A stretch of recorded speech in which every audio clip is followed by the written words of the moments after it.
విమర్శ తప్ప వాళ్ళకి ఏం చేతనవుతుంది? విధ్వంసం, విమర్శలు తప్ప వాళ్ళ జీవితంలో వాళ్ళకి ఏమి చేత కాదు. ఒక రాజకీయ పార్టీ హెల్తీ కాంపిటీషన్లో ఉండాలి. ప్రజలకు ఏది రైట్ ఏది రాంగ్ అనేది ప్రజలకు అర్థమవుతుంది. ప్రజలకు అర్థమైనప్పుడు వాళ్ళకి అర్థం కాకపోతే ఇంకా ఒకటే మార్గం, శాశ్వతంగా ప్రజలు రిజెక్ట్ చేయడం. ఒక రాజకీయ పార్టీలో గుర్తింపు రద్దు చేయడం. ఆ గుర్తింపు ఎవరు రద్దు చేయాలి? ప్రజలే చేయాలి. ఆ పరిస్థితి వస్తారు. మనం చూస్తున్నాం, అసత్యాన్ని పదే పదే చెప్తే అది నమ్మేస్తారని భ్రమలో బతుకుతున్నారు. తెలుగుదేశం కానీ, నేను కానీ, ఇప్పుడు ఎన్డీఏ కానీ, మేము డిఎస్సికి ఒక బ్రాండ్. 5 ఏళ్లు ఒక పోస్ట్ ఉద్యోగం ఇవ్వకుండా విద్యకు బ్రహ్మాండమైన సేవ చేసేశాను, స్టాండర్డ్స్ మారిపోయినాయి అని మాట్లాడిన వ్యక్తులు ఈరోజు ఫస్ట్ సంతకం మెగా డిఎస్సి నేను అనౌన్స్ చేసే ఎలక్షన్ల ముందు ఎన్డీఏ మేనిఫెస్టో నెంబర్ 1 మొదటి సంతకం చేశాం. సంతకం చేయడమే కాదు, ఫుల్ ప్రూఫ్ గా ఎక్కడ జీరో మిస్టేక్ లేకుండా చేశాం. స్పోర్ట్స్ కూడా government of India standard operation మనం మాట్లాడుతుంటే ఒక అతనికి బుద్ధి ఉందో జ్ఞానం ఉందో నాకు తెలియదు, ప్యాకాట్కి ఇచ్చేసారని మాట్లాడేస్తాడు. ఏ గేమ్ కూడా తెలియదు, డెఫినేషన్ తెలియదు, స్పెల్లింగ్ తెలియదు, నోరుంది అడ్డంగా వారేసుకుంటున్నారు. ఏంటది? It is a recognised game. Government of నువ్వు నేను నీకు అన్ని తెలివితేటలుంటే మీరు ఈ పరిస్థితిలో ఉండరు. గవర్నమెంట్ ఆఫ్ ఇండియా అందరినీ కన్సల్ట్ చేసిన తర్వాత ఏవేవి ఉంటాయో స్పోర్ట్స్ లో అవన్నీ లిస్ట్ అవుట్ చేశారు. మీరు చేయడం కాదు, నేను చేయడం కాదు, ఇవన్నీ there are associations. Olympic association కింద డిఫరెంట్ అసోసియేషన్స్ అన్నీ ఉంటాయి. దానికి ఒక అసోసియేషన్ ఉంటుంది, కబడ్డీ అసోసియేషన్ ఒకటి ఉంటుంది, ఇంకొకటి ఉంటుంది, అందులో 2-3 అసోసియేషన్స్ ఉంటాయి. ఇవన్నీ వాళ్ళు ఇచ్చే సర్టిఫికెట్లు, ఇవి నువ్వు నేను ఇచ్చేటే కాదు. దేన్ని ఎంత వెయిట్ ఇవ్వాలో government of India has made it A formal categorisation. అంటే నోరుందని, పేపర్ ఉందని, పేటిఎం బ్యాచ్ ఉందని ఇష్టానుసారంగా రాయడు. దాన్ని పదే పదే అడ్డంగా చెప్తా ఉంటే నమ్మేస్తారనుకోవడం, లేకపోతే ప్రజా జీవనాన్ని స్తంభింపజేయడం.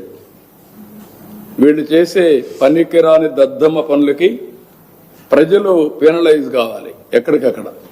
అంటే దారిపైన పోవడం, ఇక్కడ కార్యకర్తలపై కర్రలు, అందుకే చెప్పా కదా నేను, గొడ్డలి పార్టీ గొడ్డలు ఎత్తుకొని రోడ్డు మీద పడడం, వైలెన్స్ కి దారి తీయడం. What are you thinking? ఏదైనా నీకు కానీ శక్తి ఉంటే, నీ దగ్గర సమాచారం ఉంటే, సత్తా ఉంటే పెట్టు. ఇంకా దీనికంటే ట్రాన్స్పరెంట్గా ఏం చేస్తారండి? యువతనే మభ్య పెడితే యువతంతా ఇప్పుడు ఉద్యోగం రానుడి దగ్గర పోయేసి నీకు రాలేదు జరిగిందంటే ఏమంటాడు తను? నువ్వు చేయాల్సింది ఎక్కడ బాధ్యత కలిగిన రాజకీయ పార్టీగా అధ్యయనం చేసి, నీకు తెలియకపోతే తెలిసిన వాళ్ళు ఒకరిద్దరు పిలిపించుకొని మాట్లాడి, నేను మాట్లాడితే ఏమవుతాను కూడా ఆలోచించాలి కదా. ఇలాంటి వాళ్ళు ఎట్లా రాజకీయాలు చేస్తారండి? అసెంబ్లీలో మనం చూసాం, సాక్ష్యాలతో ట్రూత్తో అసెంబ్లీని స్తంభింప చేసిన రోజులు ఉన్నాయి. ఒక బోఫార్స్ లేకపోతే ఇంకొక అవినీతి, అవన్నీ కూడా then only public will have believability, నమ్మకం. పోగు చేసి గాలి కబుర్లు మాట్లాడి బురజల్లేదే బురద బట్టల పైన వేసి కడుక్కోవాలను, గుడ్డ కాల్చి ముఖాన్ని వేయడం, ఇవి చేసి ఎవడు నమ్మడు. జీవన విధానంలో చేస్తా ఉంటుంది. బేసిక్ స్కూల్ లెవెల్ నుంచి ఒక సబ్జెక్ట్ గా తీసుకుంటే టైం స్పెండ్ చేస్తే అది కూడా వర్కౌట్ చేద్దాం, చేయాలి. ఇప్పుడు యోగాలో ఆర్ట్ఫుల్నెస్ నేను దాజీ దగ్గర కానీ రవిశంకర్ దగ్గర చూశాను. వాళ్ళు ఒక ప్రోగ్రాం కూడా పెట్టారు. ఆ ప్రోగ్రాం స్టూడెంట్స్ లో ఫోకస్ చేయడానికి దానికి పేరు కూడా ఏదో పెట్టారు, వెరీ ఇంట్రెస్టింగ్ నేమ్. నేను నిన్న కూడా రవిశంకర్ దగ్గర నేను చూశాను. అక్కడ ఏం చేశారంటే వాళ్ళు పిల్లలకి మీరు కూర్చొని నన్ను రాయమన్నాడు. నేను రాశాను, Ravishankar is a great yoga promoter అని ఏదో ఒక బోర్డు రాశాను. 10 పెన్నులు ఇచ్చారు, ఒక కలర్ ఇచ్చారు. ఏ కలర్ కావాలో సెలెక్ట్ చేసుకోమన్నారు. నేను సెలెక్ట్ చేసుకొని రాశాను. అక్కడ ఒక స్టూడెంట్ పిలిపించారు, అమ్మాయి కూడా తెలుగు అమ్మాయి, ఇక్కడి నుంచి వెళ్ళి బెంగళూరు సెటిల్ అయింది. గంతలు కట్టి నేను రాసేటప్పుడు గమ్మున కూర్చొని తీసుకొని అట్లా చదివి కళ్ళు తిరగలేదు. కలరు ఏం రాశానో తిరిగి రాసి చదివించింది. A to Z, not even zero mistake. What it is? Intuition. నా మైండ్లో ఏముందో ఆ అమ్మాయి అర్థం చేసుకొని రాయడం అనేది ఇంట్యూషన్. She has done. 2 దిక్కలు చూపించారు నాకు. దాజీ చూపించాడు హైదరాబాద్లో, ఈయన చూపించాడు. That is knowledge. అలాంటి ఫోకస్ వస్తే పిల్లల్లో ట్రెమెండస్ అడ్వాంటేజ్ మనకు. ఇప్పుడంతా చిన్న పిల్లల్లో కూడా ఫోకస్ పోయింది. ఇవన్నీ చదివి ఈ సెల్ ఫోన్లు పెట్టేసుకొని పక్కన ఎక్కడ చూసి ఆడుకొని ఆడితోనే పుట్టి ఆడితోనే ఆడుకొని ఇక్కడ వచ్చే కొద్ది యోగా డెఫినెట్ గా అకాడమిక్ దీంట్లో we wanted introduce. At what class will work it out, will introduce. ఇప్పుడు ఉదాహరణ మీరు చూస్తే దగ్గర 1000 రెసిడెన్షియల్ స్కూల్స్ లో నెట్ జీరో కాన్సెప్ట్ తీసుకొస్తున్నాం ఈ ఇయర్. దాజీ యాజ్ అడ్వైజర్ గా 1000 స్కూల్స్ లో 2 acres లో బయోడైవర్సిటీ పార్క్ ఒకటి, నెట్ జీరో కాన్సెప్ట్. అక్కడ వచ్చిన వేస్ట్ అంతా కూడా కాంపోస్ట్ గా తయారు చేయడం, అది అక్కడ గార్డెన్స్ కు ఉపయోగించడం, అక్కడ పండించిన వెజిటబుల్ స్కూల్లో రెసిడెన్స్ స్కూల్లో వాడడం. రెండోది వాటర్ కూడా కన్జర్వేషన్ చేయడం సేమ్ ప్రిమిసెస్ లో. మూడోది కరెంట్ కూడా ఉత్పత్తి చేసుకోవడం. వాళ్ళకి కావాల్సిన రూఫ్ టాప్ ప్యానల్స్ పెట్టి అది కూడా తయారు చేసుకున్నారు.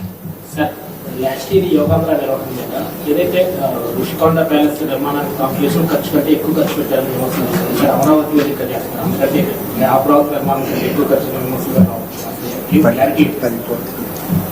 ఇక్కడ 10 కోట్లు పెట్టాం. వీళ్ళు అభివృద్ధి చేయకుండా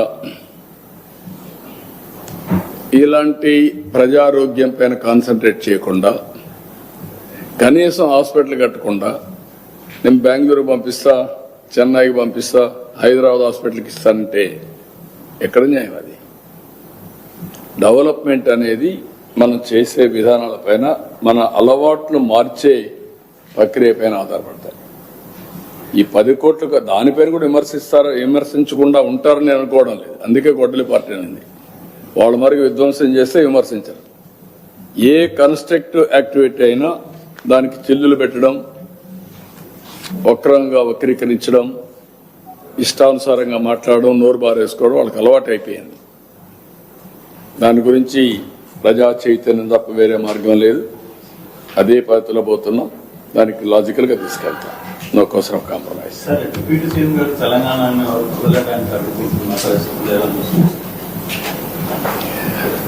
అంటే ఇది కూడా కరెక్ట్ కాదు. ఇప్పుడు నేను తమిళనాడులో పోయి క్యాంపెయిన్ చేసి వచ్చా. తమిళనాడుకు శివకుమార్ కూడా వచ్చాడు. ఆల్ ఇండియా లీడర్సే కాకుండా అందరూ వచ్చారు. అక్కడ కాంగ్రెస్ పార్టీ ఉంది, బీఆర్ఎస్ పార్టీ ఉంది. బీఆర్ఎస్ మొన్నటి నేషనల్ పార్టీ ఆంధ్రలో కూడా యూనిట్ పెట్టారు. ఎందుకు మాట్లాడతారో నాకైతే అర్థం కావడం లేదు. వీళ్ళు కరెక్ట్ కాదు. ఏదైనా సరే కొన్ని ప్రజాస్వామ్యంలో అమెరికాలో తెలుగు వాళ్ళు సెనేటర్స్ అవుతున్నారు. ప్రపంచం అన్ని దేశాల్లో అవుతున్నారు, ఒక అమెరికాలో కాదు. ఎవడైతే బెటర్ సర్వీస్ చేస్తారో వాళ్ళు ఆటోమేటిక్గా అవుతున్నారు. ఆస్ట్రేలియాలో అవుతున్నారు, యూరోప్లో అవుతున్నారు, అక్కడుండే రాజ్యాంగ ప్రకారం లండన్లో అవుతున్నారు. కాబట్టి ఇలాంటివి చేయడం కరెక్ట్ కాదు. అది మంచి విధానం కాదు. పోటీ పడవలసింది ప్రజా చైతన్యంలో పోటీ పడాలి. ప్రజలకు మెరుగైన సేవలు అందించాలి, వాళ్ళని ఎంపవర్ చేయాలి. ఇలాంటివి మాట్లాడి లేనిపోని ఐ కెన్ సే అనవసరంగా ప్రజల్ని విద్వేషం కూడా అన్నాను, విద్వేషాలు కూడా వీళ్ళు అనుకుంటేనే అయిపో. ప్రజలు ఇప్పుడు 12 ఏళ్ళు అయిపోయింది విభజన జరిగి, 2 రాష్ట్రాలు విడిపోయినాయి. ఎవరెవరు ఎంత కాంట్రిబ్యూట్ చేశారో అక్కడే ప్రజలకు తెలుసు. ఇప్పుడు మనం చేయాల్సింది దీన్ని లాజికల్ గా తీసుకుపోవడానికి, చెడగొట్టకుండా లాజికల్ గా తీసుకెళ్ళాలి. ఎవరున్నా అది వదిలిపెట్టి మాట్లాడడం కరెక్ట్ కాదు. ఓకే, సాంగ్ రిలీజ్ చేయలేదు సార్. సాంగ్ ఒకటి రిలీజ్ చేస్తాం. ఇది ఒకటి ఇంపార్టెంట్ ఇష్యూ. మీరు సాంగ్ ఒకటి వేయండి, ప్లే చేద్దాం. ముందు అక్కడ ప్లే చేస్తాక రిలీజ్ చేద్దాం. ప్లే చేయండి, ముందు ప్లే చేయండి, తర్వాత రిలీజ్ చేద్దాం.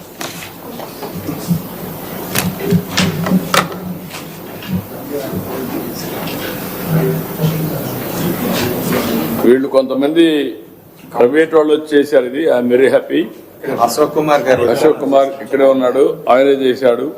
పర్సనల్ గా ఆయన డబ్బులు ఖర్చు పెట్టుకొని చేశాడు, గవర్నమెంట్ కూడా కాదు. కాన్సెప్ట్ ప్రొడ్యూసర్ ఆయన.